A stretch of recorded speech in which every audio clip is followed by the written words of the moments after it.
Welcome to the Susan Brender Show. It's all about you. Featuring shows on health and wellness, the performing arts, politics, and people who inspire you to be your very best. And now, here's Susan Brender.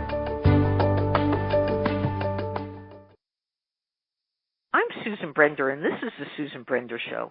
Today I have a guest, Judy Moskowitz, who's been on my show before, talking all about her jazz experiences. And I want to welcome back Judy Moskowitz to the Susan Brender Show. Hi, Judy.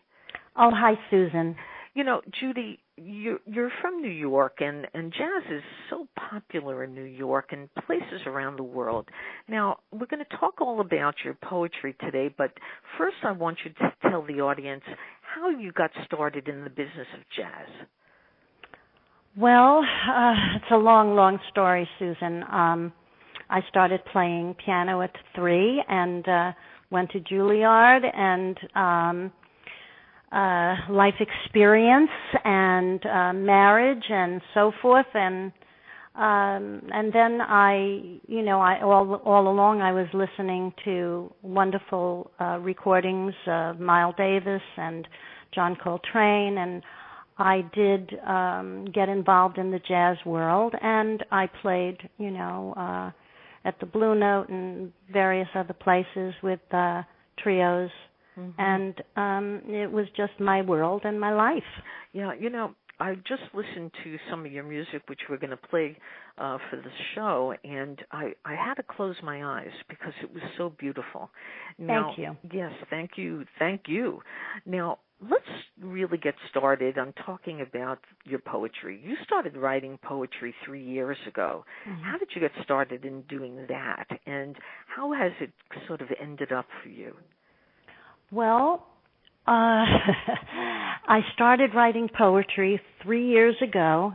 I have a friend who is a rather prolific writer, and my friend just felt that there was something in me that I could write. I mean, I really don't know exactly because I am not an academia person. I didn't study Yeats, and I didn't study Shakespeare. My world was all about music. And my friend wrote a sentence and asked me to just go home and just do something with it. And that was exactly 3 years ago, and I've not been able to stop. Mm-hmm. So it isn't that I'm a part of academia. I don't have my PhD in creative writing. I'm a musician, will always be a musician. But to my extreme surprise, I've been published. And so, that has been a validation and very gratifying because I really felt I was in a vacuum. Mm-hmm. And since, I had no knowledge of really what I was doing, it just was coming out. Right. So it's just like playing by ear, and improvising. Mm-hmm. And, of course, I've been taking some workshops, and I'm involved with other programs and poets and so forth. So, yes, as I'm going along, I hope my writing is improved and keeps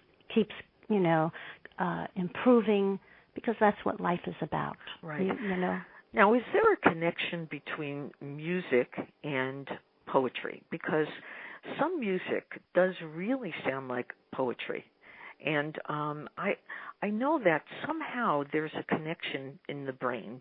Do you agree with me?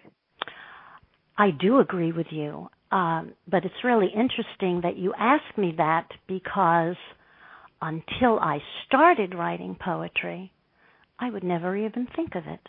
When I started writing poetry, it was a rhythmic feeling that I had that came naturally. And people would say, you're writing as if you were a musician. Uh-huh. And then I realized, yes.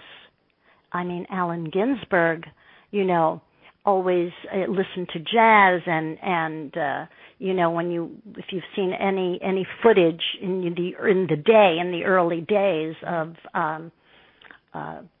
those wonderful poets that really changed modern poetry, There's, always a jazz cafe, maybe in California or in Manhattan, in the Village, and you'll hear, jazz background, and then they would be doing a reading. Mm-hmm. And so there is something in the creativity mm-hmm. and improvisation and the rhythm. So it just seems to go together. Mm-hmm. Well, this is a great opportunity to listen to one of your poems. Would you open up your book, if you will? Sure. And give us a verse from one of the poems. Well, you know what? 5 of my poems are in an anthology by Michael Lee Johnson called Midnight Dreamers of Yellow Haze, which I'm giving a plug, is on Amazon, and I was very thrilled to be a part of this group of talented writers. And so I'm going to read a poem that was chosen, and it is about the life of jazz. Okay. And the life I experienced. So the name of the poem is The Sum of Half, raw, lustful rhythm, drawing me into the half note, half of a whole, half full, half past. Whenever I hear live jazz, I go back to the days of a smoke-filled room, dimly lit stage, Thelonious Monk and John Coltrane, the secret meat and shame of 3 a.m., a long bar with those that want, those that know the taste of escape, always hungry for wordless music. Mm-hmm. Wow. That's absolutely beautiful. Thank you. Now, you incorporated into that poem John Coltrane and another jazz artist, Thelonious Monk. Now, they were extremely well known and popular in their time, and in fact, there are people who just think that, in fact, Coltrane was one of the inspirations behind their playing their instrument because he was so great. Now, why did you incorporate these particular jazz artists into this poem? Well, I have to say, their genius never dies. The new and young musicians, while their styles may be different and music is always changing, always growing, this is the respect that you give to the greats, to the geniuses. Their music is never old. Their compositions are forever. And, of course, when you write poetry, naturally, you want the name, the words, to rhythmically fit in as well. Mm-hmm. But, when I think of greatness, I would say Miles Davis, of course, and Bill Evans, and Thelonious Monk, and John Coltrane, and the list goes on. And in your opening program, my bass player friend, Link Lackey, who is here with me, he and I opened your show playing the Miles Davis tune, Blue and Green. Yes. And these people that you're talking about, these wonderful, incredible jazz artists, what made them, from your perspective, what made them who they were, I should say? What do you think? I think it comes from a very long history of pain. It comes from a genius that most people will never understand. Well, let me stop you, Judy. You just mentioned something that I feel is something our audience deserves to know. You said a genius that came from pain. Mm-hmm. How do you describe that? Well, I must give respect to the roots of this music. This is not European music. This is American classical music. This is music that is African American music. Mm-hmm. This is the root and the pain and the struggle. This music came out of church. The blues is all part of it. So I have to say that whenever, I'm asked about why I chose to play a particular song or why I like a particular, musician, if it's one of the true greats that I admire, I think it's important to pay respect to those that really are the forerunners of a greatness that is a tradition, mm-hmm. and it's steeped in the Black church, steeped in that history, and that history must never be forgotten. Mm-hmm. Now, are your poems autobiographical? Well, some of it is, parts of it could be, all of it could be. Some of it is absolutely not, because when you write from a creative place, just as when you improvise. But you are taking in everything you've experienced in life and your emotions. So you're taking in life experience that, hits your core, and you're exposed. You are naked. Mm-hmm. And so sometimes you are completely exposed. And that's okay, because not everyone feels that way. Not everyone wants to open themselves that way, but that is who I am. Yeah. And so, yes, much of it is autobiographical, but I could not tell you that all of it is completely autobiographical, because sometimes you need to color something to make it better. Yeah. Or more interesting. Mm-hmm. Yeah. Now, I'm going to read something, a quote from Albert Einstein, and I think that it's somehow related. Einstein said, there are two ways to live your life. One is through nothing is a miracle. The other is as through everything is a miracle. Now, I think to be able to write poetry and to be a great musician, it is a miracle, don't you think? Well, if you believe in miracles, okay, that would be my answer. Uh-huh. I'm not sure if I believe in miracles. It's a very, very nice thought, but I couldn't give a definite answer on that, because I don't really think I believe in miracles per se. Uh-huh.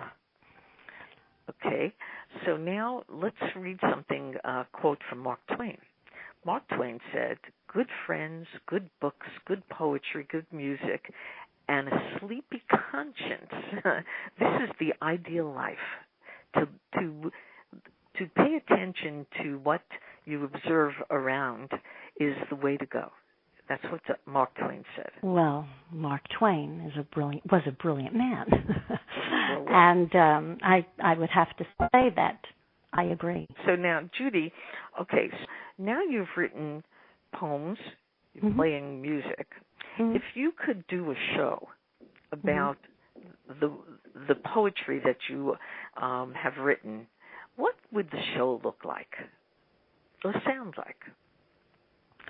Well, I would have to take it from my life and my own life experience. So it would definitely have to have music in it, jazz. It would have to. Where I would take it, I have no idea. I might do maybe envision something very contemporary, mm-hmm. Or perhaps do a show back in the day, in the 1950s, let's say, for argument's sake, and 60s. Give us an example of a show that you loved when you were younger. Well, I can't recall an actual, Broadway show other than a chorus line that I loved, but I will tell you there was a movie that, and I was a really young child.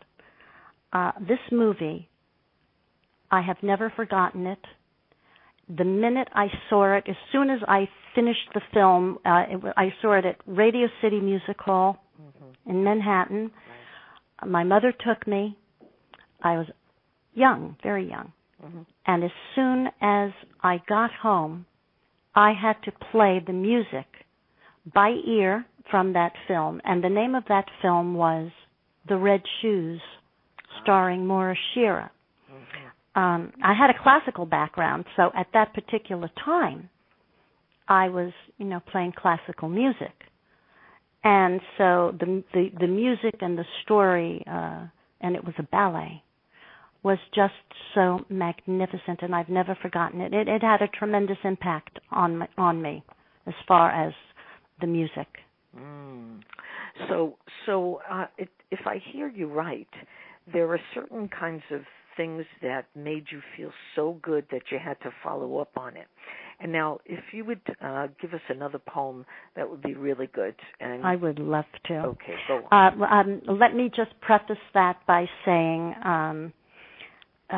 this poem that I'm going to read has been published by the Indiana Voice Journal. So I just wanted to say that. That's good. And the name of it, surprise, surprise, is Jazz Me. Okay. Jazz me, razzmatazz me, play your big brass horn, that almost human voice, the sway of seduction as it cries in pleasure, screeching highs and lows, swinging improvised solos. Jazz me with your Steinway, bebop those black and white keys, a walking bass line, running scales and modal tones, taking me back to ancient times, inside temple walls. Jazz me to a frenzy, crashing cymbals thunder, making brush strokes tender. Blues me to B.B. King and Afro Blue. Jazz me, making love inside a melody. Oh, wow. That is really lovely. And it seems to me that you've incorporated into this poem a very loving and very sexy kind of look at life. Okay. I mean, this is... So is Judy Moskowitz the kind of woman who really, no matter where she is, no matter what age she is, does she look at life with the glass half full and using her sexuality to be who she is? There's no question about it. I'm a woman. Am I very much in touch with who I am as a woman? And also, I think that this music is extremely sensual.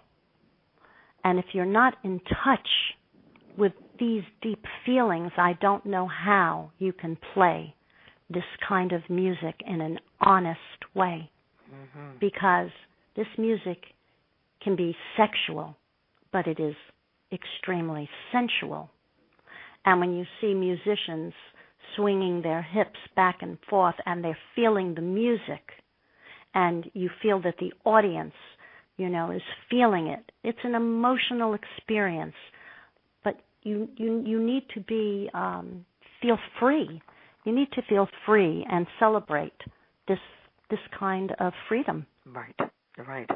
Now, C.S. Lewis said, "You are never too old to set another goal or to dream a new dream." What is your new dream?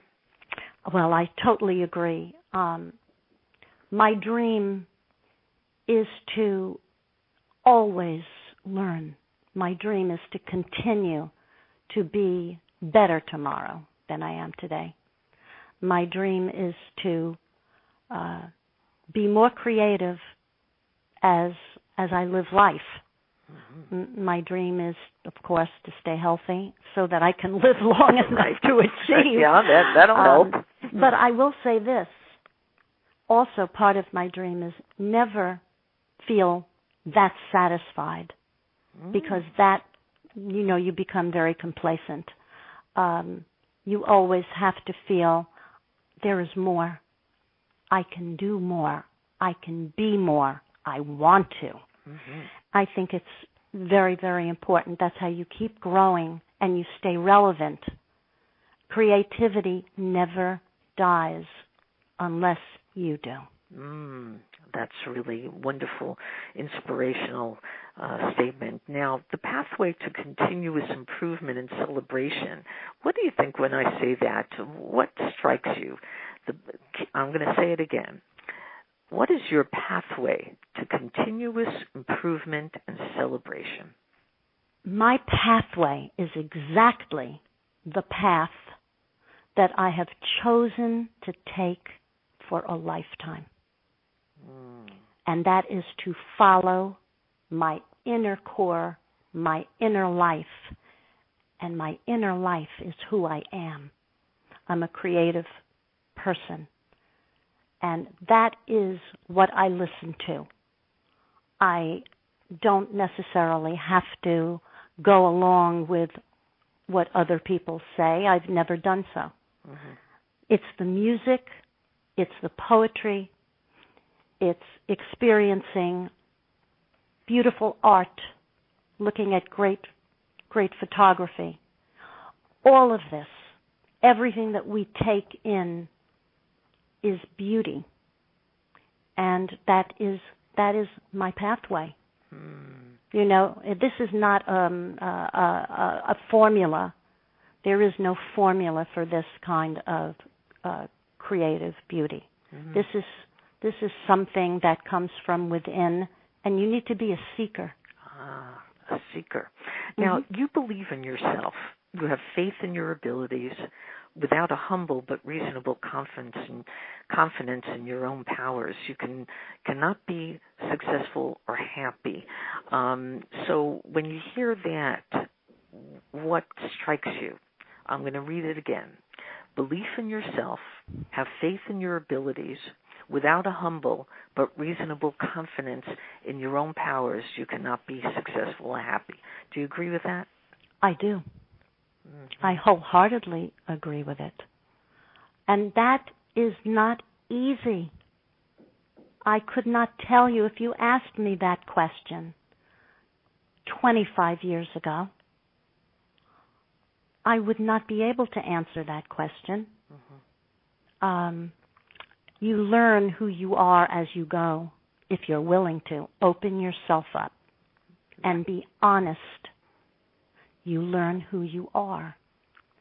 And it has taken me a lifetime to actually embrace myself and know that, yeah, maybe to some I am different. And that's really okay. Yes. Now, Judy Moskowitz has played in jazz clubs in New York and abroad, and she now lives in Florida. She started writing poetry 3 years ago. She's now been published, and her work is displayed in the anthology Midnight Dreams of Yellow Haze by Michael Lee Johnson. She's also published by the Indiana Voice Journal, Leaves of Ink, Poetry, Life and Times, and other literary journals. Judy, I think that this is so impressive. And when I even read it and I hear you read your poetry, I say, Judy Moskowitz is on a mission. So tell me about your mission. You know, this new exciting path of poetry, another form of self-expression, it came late. It came late in life. It's not something that I did or was even interested in when I was young. And so this is the path that feeds me now. So this path is where you're going to be kind of going, and it's never ending. It's never ending. And music will be never ending. It's never ending. Before this interview, my wonderful bass player Link Lackey. We play every Thursday together. Mm-hmm. You are no different than a ballet dancer, a prima ballerina at the bar. This is something that you have to do. Mm-hmm. And you do it because you want to do it. Mm-hmm. And so the same thing is with poetry, with writing. It's just another form of expression that I'm just finding this other aspect of who I am. Mm-hmm. It is also cathartic. That's an interesting thing. Define cathartic for our audience. When you write, and it brings back visions and memories of perhaps things that you've experienced in your life, or someone else that you know. Sometimes it's wonderful, sometimes it's painful, but you get it out. Right. And you get it out as you pen. You get it out as you write. And then it's something you have to look at. And when you look at it, you're living it. Yes. You read a letter, you're looking at it all the time. Mm-hmm. And you're living in that moment. Yeah. Now, it sounds like it doesn't matter how slowly you go as long as you do not stop. Am I right? I say just keep it coming. Just keep it coming because I'm ready. There you go. Now, Judy, I mean, we've been talking about your poetry and your music, and that's a great name for one of maybe your next songs or your next poetry. Just keep it going. Keep it going. Yeah. Okay, so we're almost done with the show, but it's. I would like to just throw something out to you. I want to see how this works. Okay. You said just keep it going. Mm-hmm. Okay, so I'm going to put you on the spot. Okay. Okay, so here it goes.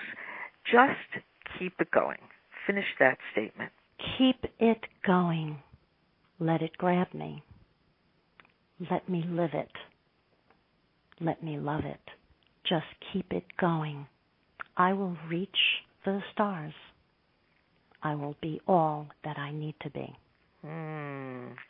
Well, Judy, I love your music. It's just absolutely splendid. Thank you. Your poetry, oh my God, you can just, from the top of your head, you can just pull out some major words.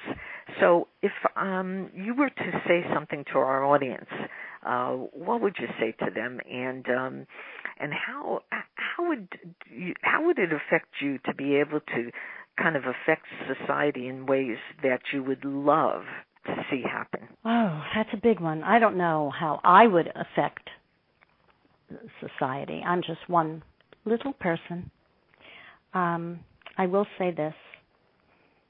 Find your passion and live your passion. Life is not just about things. It is not just about the comforts. Life is about living it. It's about tasting it. It's about finding your passion and not being afraid, and just go for it. Oh, that's great. Last thing, it's kind of, again, there are so many interesting words in your poetry, and I this is kind of funny, but I want to leave on this note. Okay. So if you were to connect your poetry and your music to a food, what would that food be? That would be very difficult, Susan. I'm going to tell you why. Why? I must be honest. I'm not a foodie. Oh, okay. And I don't eat meat. I would say maybe it would be a candy bar because I love my chocolate. Well, there you go. It's got to have almonds and it's got to have caramel. Okay. Well, that tells you something about our friend Judy Moskowitz. Now, I want everybody in the audience to know how they reach you and how they can maybe get a hold of your poetry and listen to your music. There's got to be a way. Well, you can certainly get the book, Midnight Dreamers of Yellow Haze. You can go online, Indiana Voice Journal. you can, and the other sites that you mentioned. I am on Facebook, so there are ways. Mm-hmm. Okay, that's good. And so, Judy Moskowitz is not a foodie, but she's a chocolate lover, and that tells you something about her, because anybody who's a chocolate lover has got to be very special, because chocolate is really something. Well, no more joking. I want to thank Judy Moskowitz for being on the Susan Brender Show, and this is her second time, and we're going to have her back, because each time she's on our show, something wonderful happens. You can listen to her music, you can listen to her poetry, and what a wonderful opportunity that is. So thank you so much, Judy, for being on the Susan. I loved it. It's great. Okay. Thank you so much. My pleasure.